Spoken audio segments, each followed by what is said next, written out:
Եվ այդ քաոսը ոչ թե միայն աշխարհում է տիրում, բայց նաև մեր Հայաստանի Հանրապետությունում է։ Եվ ասես մենք ապրում ենք մեր պատմության վերջը, այլևս պատմությունը վերջանում է այստեղ։ Շատ դժվար է մանավանդ քրիստոնյաների համար, որովհետև 24 ժամյա անդադար տեղողությամբ, այսինքն չի ընդհատվում։ Մեզ ինֆորմացիա է տեղափոխվում մեր ուղեղ, մեզ ինֆորմացիա է տրվում, ինֆորմացիա, որը երբեք իրականությանը չի համապատասխանում։ Որովհետև 5 վայրկյան մեկ հեռուստաընկերություններ են առաջ գալիս, մարդիկ են առաջ գալիս, մյուսի եւ չես հասկանում, եւ բոլոր տեղերից դու հարվածներ ես ստանում։ Գիտեք, հարցը մեկն է, այսօր ինչ է կատարվում։ Հիմա մենք այդ պայքարի մեջ ենք, արդյոք որպես քրիստոնյաներ որքան զորություն կունենանք, որ մեր խաղաղությունը պահպանենք, թե պիտի քրիստոնեությունից դուրս գանք եւ այդ քաոսի մեջ մտնենք, որովհետեւ այդ քաոսը արդեն սկսել է ոչ միայն Հայաստանում, այլև աշխարհում։ Ոստի ճշմարտությունը փնտրելուց միայն ավետարանով եւ Քրիստոսով։ Որևէ ճշմարտություն, որ հակառակի Քրիստոսին եւ ավետարանին, որևէ ճշմարտություն, որ քո մեջ, բացի քրիստոնեական առաքինությունները, մեղքի զգացողությունն է առաջ բերում, մեղ գործելի զգացողություն է առաջ բերում, դա ճշմարտություն չի, հեռու մնացեք այդ ճշմարտությունից, Տեր օրհնի ձեզ։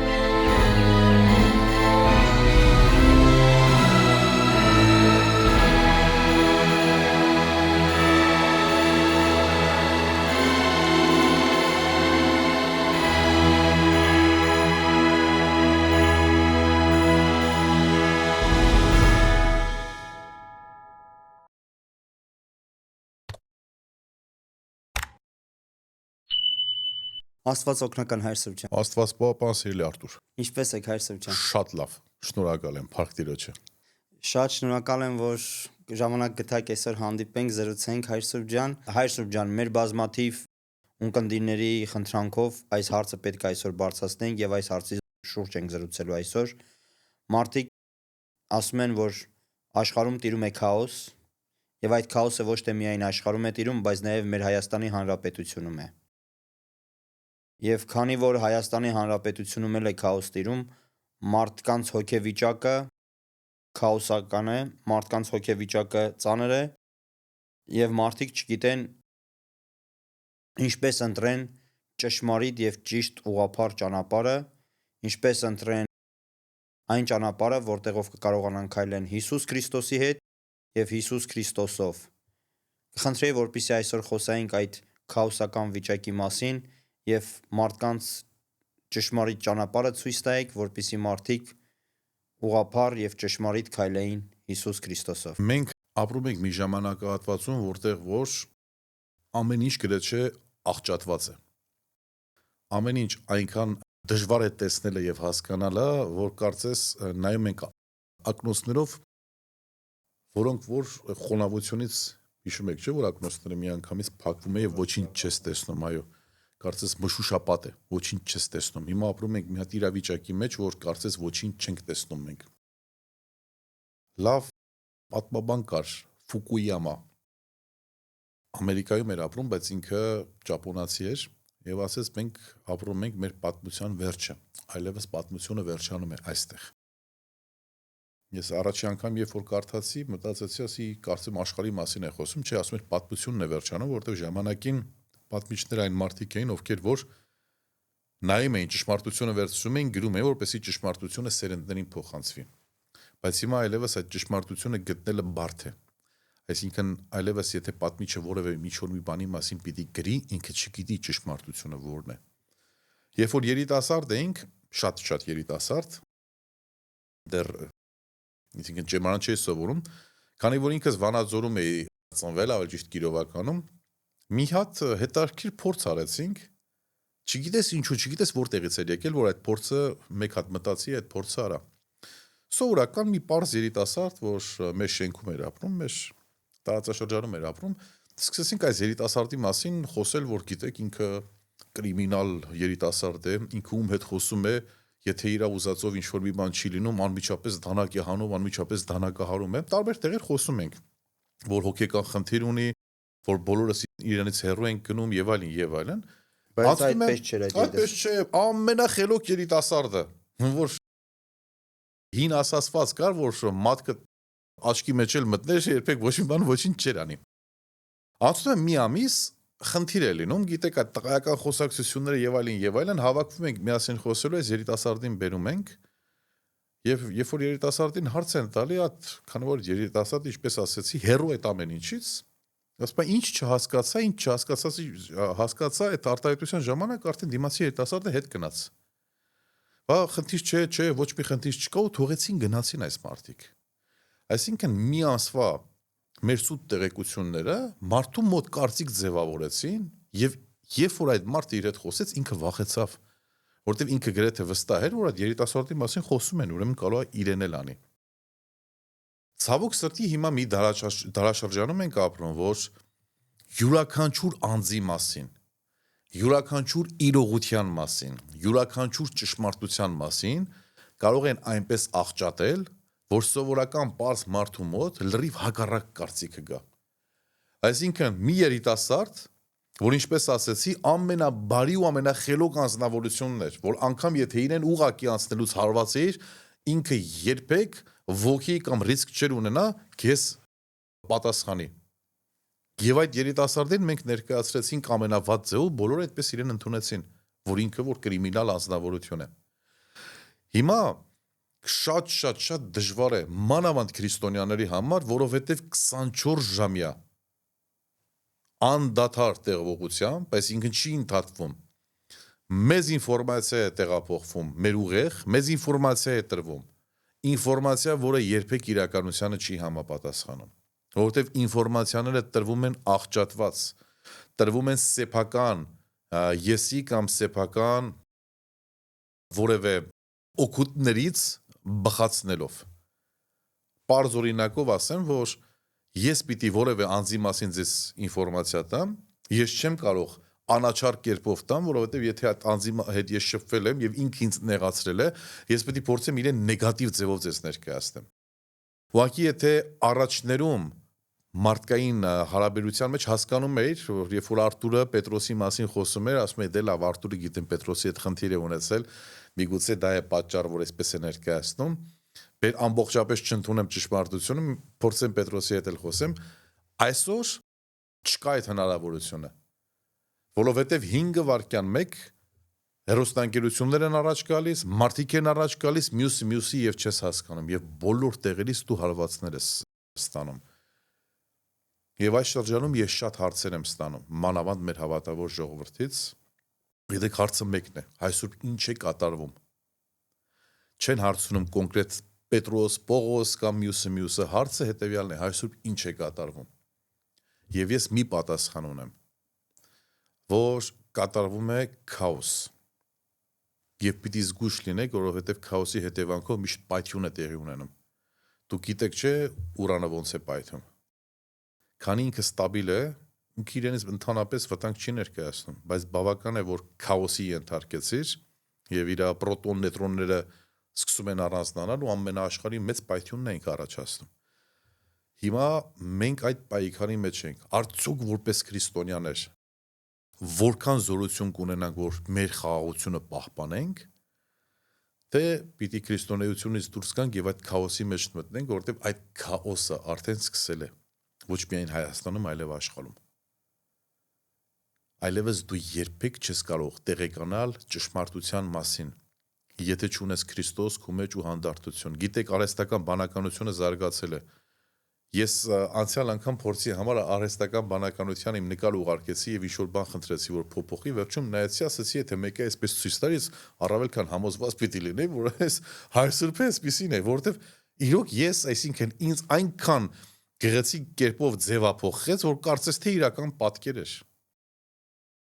Այստեղ է, երբ որ ժամանակին Քրիստոս ասում էր, որ կգան ձեզ կասեն Քրիստոս այստեղ է, Քրիստոս այնտեղ է, չհավատաք։ Քրիստոս չէր ասում, որ ինչ-որ մեկը գալու է, հենց այդպես ասի, որ Քրիստոս այստեղ է, չէ։ Ասում էր, որ պիտի գան շեղեն ձեզ։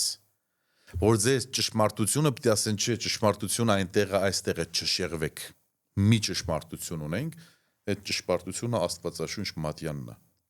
Ավետարանն է։ Եվ այսօր առավել քան վստահեցնում եմ, որ եթե քո առջև չունեցար Ավետարանը որպես ճշմարտություն, տարբերակ չունես այս հորձանուտում որևէ տարբերակով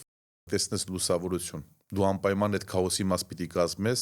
կառավարելի մաս պիտի կազմես եւ այդ պայթյունի հետ միանգամից դու էլ պիտի պայթես եւ գնաս։ Իսկ այդ քայոսի իմաստը նա է, որ մարդիկ Քրիստոսից հեռանան։ Քաոսի իմաստը նա է, որ քանի գիտեք ձկների վտարը լինում է եւ հարցակումներ են լինում տարբեր տեղից, քանի ձկների վտարը միասին կուր է, որքան էլ հարցակում լինի, իրենք ապրում են, բայց բավ է, որ քաոսի ենթարկվեցին, մի մասը այս կոմենքում բոլորին ուտում են։ Հիմա քանի դեռ մարդկանց մեջ հավատքը կա, քանի դեռ մարդիկ պինդ են, որքան էլ հարցակում լինի, իրենք պինդ են մնում, չեն կարողանում քանդել, բայց հերիք է, որ մարդիկ այդ քաոսի մաս կազմեցին, վերջացած է, քո տեսակը վերջացած է, դու դառնում ես կառավարելի։ Իսկ ինչպես անեն մարդիկ, որ այդ հերոստացույց չնայեն, այդ լուրերը չլսեն։ Ամեն ինչ կարող են նայել, դիմաց ունենալով ավետարան։ Եթե դու լուրերը նայում ես, օրինակի համար, լուրը նայում եմ, չարանում եմ Պետրոսի դեմ, Աստվածաշունչը բացում եմ, ասում եմ, չէ, չարությունը քրիստոնեական չի, մեղքա։ Ուրեմն այս լուրը լավ բան չի տալիս։ Եթե լուրը նայում եմ ու սկսում եմ լաց լինել, որ այս ինչ ողբերգական դեպք կատարվեց, այս մյուսը, բացում եմ Աստվածաշունչը, տեսնում եմ, որ կարեկցանքը լավ բան է, ասում եմ, չէ։ Ամեն դեպքում ես նայեցի, բայց կարեկցանք մոտս առաջ եկավ։ Մեղքի զգացողություն առաջ եկավ։ Օրինակի համար լուրերը հիմա պատտվում է, որ Կապչատկայում ձյունը եկել է, մարդկանց տները փակել է, ես ցավ եմ ապրում, ասում եմ, մարդիկ տանջվելով պիտի դուրս գան բան, կարեկցանք է իմ մոտ։ Բայց շատ ժամանակ լուր եմ նայում, որ չգիտեմ, այս մարդը սրան դաժանաբար սպանեց, կառավարությունը սենց արեց, եկեղեցին սենց արեց ու երբ որ ագրեսիա առաջ գալիս, նշանակում է, չէ, պատշաճ բան ես չեմ նայում։ Սա ինձ մեղքի մեջ է տանում։ Դուք ինձ հիշեցրիք մեր 88 թվականի երկրաշարժը երբ տեղի ունեցավ, քանի որ ես էլ շատ բարեկամներ ունեի Կիրովական քաղաքում, այն ժամանակ Կիրովական էր Վանաձորը, այնտեղ էլ շատ փլուզումներ եղան, բարեկամ էլ կորցրեցինք մենք։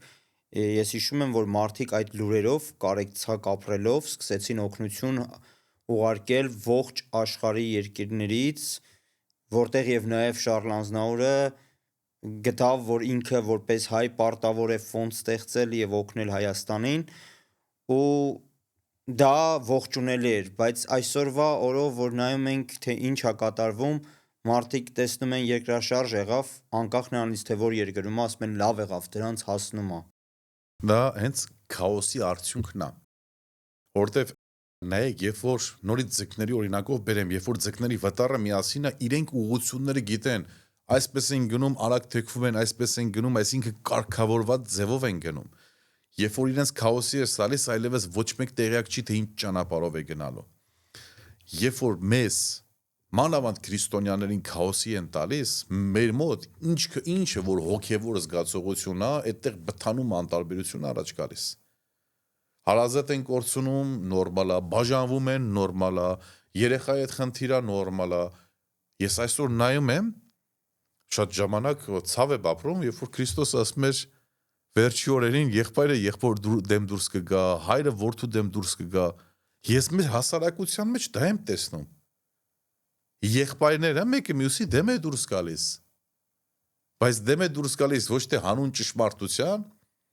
այլ հանուն իրենց մտածածին գաղափարախոսության, որ դա իրենցը չի ու երբեք իրենցը չի էլ եղել։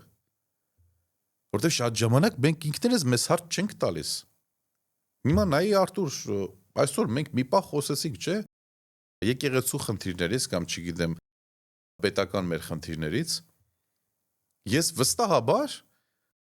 ոչ այդ խնդիրը, ոչ մյուս խնդիրը դա մեր խնդիրը չի։ Ես այսօր մի խնդիր ունեմ, որ մտածեմ քո հոգու փրկության մասին, դու մի խնդիր ունես, որ մտածես քո առաքելության մասին եկեղեցուց ներս։ Որովհետև Աստված մեզ սա է տվել, որ այստեղ մենք պիտի արդար լինենք։ Բայց մենք խոսում ենք մի բանից, որ մերը չի, բայց մտածածին մեր մեջ դրվել է, որ այսա խնդիր է, դու սրա մասին պիտի մտածես։ Դա նույնն է, երբ որ դու ծառ ես տնկում, պիտի ամբողջ ուշքու միտքդ լինի, թե այդ ծառը ոնց աճացնես, ինչպես անես, որ միջատները վնաս չտան, ինչպես անես, որ պտուղները հասունանան, եւ հանկարծ ինչ որ մեկը քեզ ասում է, գիտես, այս մեր գյուղի կողքի գյուղապետը գյուղի եղածը թալանում է, ու դու մորանում ես քո ծառի մասին ու 24 ժամ մտածում ես որ գյուղի բաթալանում է, բաթալավ մյուսը եղբայր քո ծառը չորացավ, դու մտածում ես գյուղի գյուղապետի մասին ու դու ընկել ես դրա մեջ, Քո այգին ջրի։ քո այգին մոռացել ես, քո այգին թողել ես, քո ծառը չորացել է, բայց դու ուրիշ գյուղապետի, հիմա դրա համար շատ ժամանակ ես միշտ հորդորում եմ, մանավանդ մեր հավատացյալներին հորդորում եմ, Քավլիցի, ինչ որ Աստված մեզ տվել է, պիտի այդտեղ արդար լինեք։ Ես չեմ կարող երբևիցե կյանքում նայեմ օրինակի համար բոլորը գիտեն մեր Փարքպատի մեր առաջնորդին, բայց չեմ կարող նայել ասեմ, քանի որ առաջնորդս այսպես է անում, ուրեմն ես այստեղ այսպես պիտի անեմ։ Ոչ, դա նշանակում է, որ դու քո ամբողջ գործունեությունը, դու քո ամբողջ առաքելությունը կապում ես որևէ անձի հետ։ Ուրեմն ես տկար մարդ եմ, եթե անձի հետ է կապված է, վաղ ուրիշ անձների չեմ անի, մյուս ուրիշ նշանակում է ես կայուն մարդ չեմ։ Ուստի եւ իմ հորդորն է բոլորին, որ եկեղեցին եւ հայրենիքը դրանք այն սրբություններն են, որ եթե այդ սրբությունները քո մեջ կապվեցին անձի հետ, ուրեմն դու արդեն կորցրել ես քո սրբությունները։ Եթե դու ասեցիր ես չեմ գնա հայրենիք, այս չեմ անի, որովհետև այս մարդն է, այ ես եկեղեցի չեմ մտնի, որովհետև այն մարդն է, ուրեմն այն ինչ որ մեր հայրերը մեզ ժառանգել են, մենք կորցրել ենք դրա իրական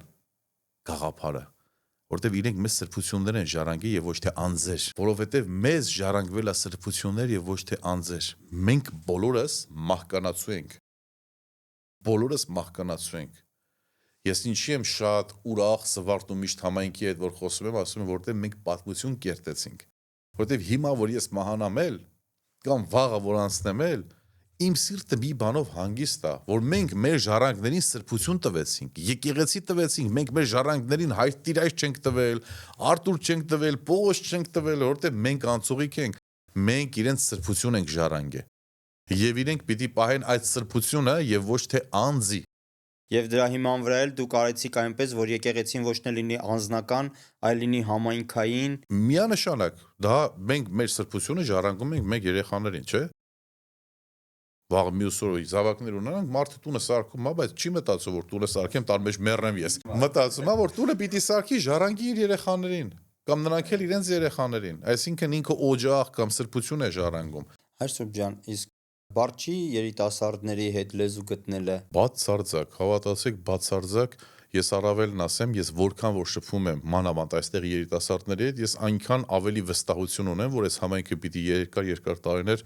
մեծ զարգացում ապրի, անգամ հայրենիքի համար էլ պիտի ասեմ։ Առավել քան վստահ եմ, որ մեր հայրենիքում էլ պիտի անպայման սերնդափոխություն լինի, որպեսզի մեր հայրենիքն էլ ոտքի կանգնի։ Քանի դեռ հին սերունդն է, հին սերնդի մեջից դժվար է դուրս հանելը սովետական մտածելակերպը։ Ես ինքս ինձ հին սերնդի ներկայացուցիչ եմ համարում, որովհետև սովետական միության ժամանակ եմ ծնվել եւ շատ կոմպլեքսներ ու խնդիրներ կան, որ ես որպես հոգեվորական մինչեւ հիմա չեմ կարողացել հաղթահարել իմ մեջ։ Բայց այս նոր երիտասարդ սերունդը առավել քան վստահ եմ, որ հաղթահարած պիտի գա ու այնքան զորավոր են, այնքան լուսավոր երիտասարդներ են, որ վստահ եմ, առավել քան վստահ եմ, որ այս համայնքը բավականին մեծ գեղեցիկ ապագա ունի ու ավելին էլ ունենալու է։ Ես կարող եմ վստահաբար ասել, որ կեցեն մեր ծնողները, ովքեր որ այստեղ են եկել ու իրանց զավակներն են այստեղ եկել կամ այստեղ ծնվել են, որ կարողացել են երկու բան տան, տվել են հայեցիությունը, հայրենիքի հանդեպ սերը, լեզվի հանդեպ սերը, բայց միևնույն ժամանակ տվել են ազատություն, որպեսզի իրենք չլինեն այդ կոմպլեքսավորված վիճակի մեջ, չլինեն այդ կաղապարված պոստսովետական մտածողության մեջ, բայց դուրս կան ավելի ազատ եվրոպական ճիշտ մտածելակերպ։ Ուստի նորից եմ ասում, յուրաքանչյուր անձ, ով որ այս հորձանուտի մեջ ճշմարտություն է փնտրում, այդ ճշմարտությունը պիտի ավետարանը ձեռքին փնտրի։ Այլապես այդ ճշմարտությունը չի գտնվելու, բացառվում է։ Չեն կարողանալու գտնել, որովհետև այդ ճշմարտությունը աղճատված է, այդ ճշմարտությունը ներկայացվում է պրիզմայի միջոցով։ Պրիզման գիտեք, չէ՞, այս սիրելիներ, ակնոցներն է, որ երբ որ ակնոցները ես դնում եմ, ինքը բոլոր տեղերի լույսերը այնպես է վերցնում կենտրոնացնում իմ աչքի վրա, որ ես կոնկրետ այդ իրա ավելի լավ տեսնեմ, քանի որ ես տեսողության խնդիր ունեմ։ Եվ քանի որ ձեզնից շատերը այդ տեսողության խնդիրը չունեն, Իրենք ոչ թե կոնկրետ իրի վրա են կենտրոնանում, այլ ընդհանուրն են տեսնում։ Շատ ժամանակ ես այսինքն ինձ մեկ-մեկ ասում են Հարսուփ կողքովը տանցանք ինչ չտեսար, այո, որովհետև ես կոնկրետ տեղ էի նայում եւ ամբողջ լույսը կենտրոնացնում է այդտեղ, որ լավ տեսնեմ, կողքերը չեմ տեսնում շատ ժամանակ։ Հիմա ճշմարտությունը այդպես է։ Երբ որ մենք Աստվածաշունչն ունենք, ավետարան ունենք, Քրիստոսի ուսուցումը ունենք, վարդապետությունը ունենք, մենք առանց ակնոցի ենք եւ տեսնում ենք ամեն ինչ։ Երբ որ մենք առանց դրա ենք, մենք ակնոցը դնում ենք ու սկսում են մեզ ցույց տալ այն, ինչ որ մեր աչքի առաջ է լինելու։ Մենք տեսնում ենք կոնկրետ իրը, բայց չենք տեսնում նրա կողքը։ Ոստի ճշմարտությունը փնտրելուց միայն ավետարանով եւ Քրիստոսով։ Որևէ ճշմարտություն, որ հակառակի Քրիստոսին եւ ավետարանին, որևէ ճշմարտություն, որ քո մեջ, բացի քրիստոնեական առաքինությունները, մեղքի զգացողությունն է առաջ բերում, մեղք գործելի զգացողություն է առաջ բերում, դա ճշմարտություն չի, հեռու մնացեք այդ ճշմարտությունից, Տեր օրհնի ձեզ։ Հայր Սուրբ ջան, շնորհակալ եմ ես գեղեցիկ զրույցի համար, Աստված օգնական, միշտ նոր տեսություն։ Շնորհակալ եմ Արթուր ջան։